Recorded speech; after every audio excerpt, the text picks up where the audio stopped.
losing weight when you're an endurance athlete. Yeah, that's right. I'll admit it. I'm stressing out and she's sitting there working on a quilt. Morning, Trainiacs. I don't know if you noticed, but over the last couple months, as I was massively ramping up the swim volume, it's a little, yeah. And with all this testing that I'm doing at the university right now in those studies, I'm a little fat. Yeah, that's right. I'll admit it. Yeah, I let it get away on me during the long swim. Coach Pat's coaching plan for Half Ironman Austin starts on Monday, and throughout that, I'm gonna make a point to try it. Deal with this. Alright, Trainiacs. Now, I would say 3 primary benefits to losing weight when you're an endurance athlete. Number 1 is it makes you faster because what you're looking for is a power to weight ratio. If you can maintain your power, your leg strength, your body strength, your core stability, while reducing the amount of weight that power has to push, you get faster. I think it's every 10 pounds in running can amount to as much as a 20-second per mile improvement in your pace. Especially the case on the bike when the power to weight ratio, your watts per kilogram, is a huge indication of how hard you can go. The second big benefit is that you do better in the heat. One of the reasons that I tend to not do well in really hot races like I didn't down in Campeche is because I hold a little bit of insulation. Helped me get through the marathon swim where 4% body fat Coach Pat had to pull out because of hypothermia. I did okay, but the converse happens that when you get into heat, you've got more insulation, so it's harder for your body to dissipate that heat and you start heating up more. Your brain starts telling your body that it needs to slow down much quicker. Not good. Anything over literally like 8 to 10 degrees Celsius, that is taking a very big toll on your body, cooling itself down. And then the third big benefit is just obviously you look better, you feel better, you're healthier. So everything that I'm about to say is under the understanding that we realize this is getting you down to a healthy weight, not an unhealthy weight that is as low as you can possibly go while still staying alive. It's a manageably healthy weight. You look at me, even the little bits here, I'd say that I'm at a manageably healthy weight. When I start getting under 150, I start feeling very achy and tired. Not healthy. Sure, I look jacked, but not healthy. Okay, so how do you lose weight? A lot of people just say that it's a matter of calories in, calories out. Okay, I am going to start by saying it's not just as simple as calories in, calories out, and if you eat fewer calories than you expend in a day, you're gonna lose weight. I would argue, again, to be healthy, it needs to be healthy calories, fruits, vegetables, get your vitamins. But one of the benefits to starting a weight loss program is that what happens with our body is, let's say you're used to eating 2,500 calories a day, and you go and you increase your eating to 3,000 calories a day.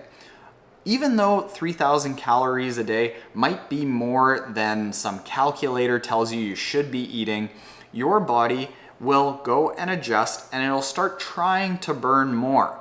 So if you do a calculator and that calculator says, hey, dude, you need to be eating 1,000 calories a day to lose a bunch of weight, if you're up here, you can just start slowly reducing your calories, and because your body is used to receiving this many calories a day, just the fact that you're bringing your calories down, you will start losing weight for a little while. That grace period lasts, in my experience, 3 to 4 weeks, because then your body starts bringing itself down to a normal level. What you want to do is you want to get yourself to the point that the amount of calories that you take in is in line with the calculators that you put online. In my case, it says that I need to be eating 3,190 calories every single day just to maintain. I'm probably way over that right now because I overate while the heat loss was getting to me from all the crazy swim training. I'm probably close to around 3,500 to 4,000 calories a day.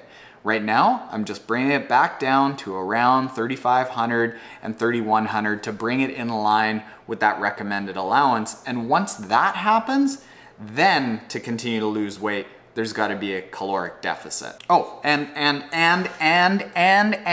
this is largely from my experience, the research that I've done over about 12 years, going from a 215 pound completely sedentary person to now around 160 as a resting weight, getting down to at times 152. So I fully expect that anytime you pretend to be a scientist on the internet, people are gonna rip you apart. If something in this doesn't agree with you, let me know in the comments below. We can chat it out. I know that it's not all going to be 100% right for 100% of the people. Okay, so let's say that you've got yourself down to that point where you don't feel like you're overeating. You can go to a calculator online, just Google something like daily caloric needs calculator, and it'll end up spitting out how much your recommended daily caloric intake should be.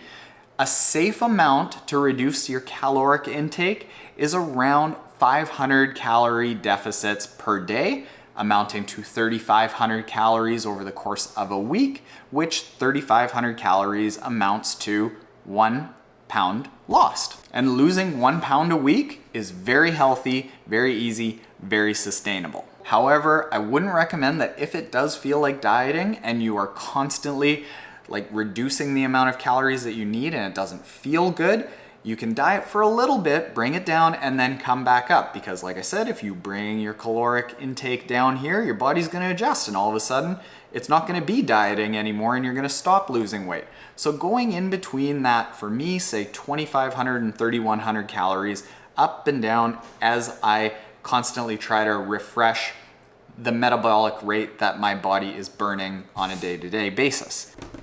That sounded really weird coming out. Okay, so I realize that this is getting kind of jumbled, but I want to simplify this into however many steps it takes. Number one, get yourself away from overeating and eating to the point of being stuffed over and over and over again. Number two, eat healthy foods. Number three, figure out your daily caloric intake with some of the calculators that are online. Number four, decrease the caloric intake that you're eating on a day-to-day basis below that required daily caloric intake, somewhere around 500 calories lower. Number five, bounce back up and down frequently throughout the course of a dieting plan, throughout the course of a year, so that your body doesn't get used to this reduced calorie, forcing you to reduce it more and more and more.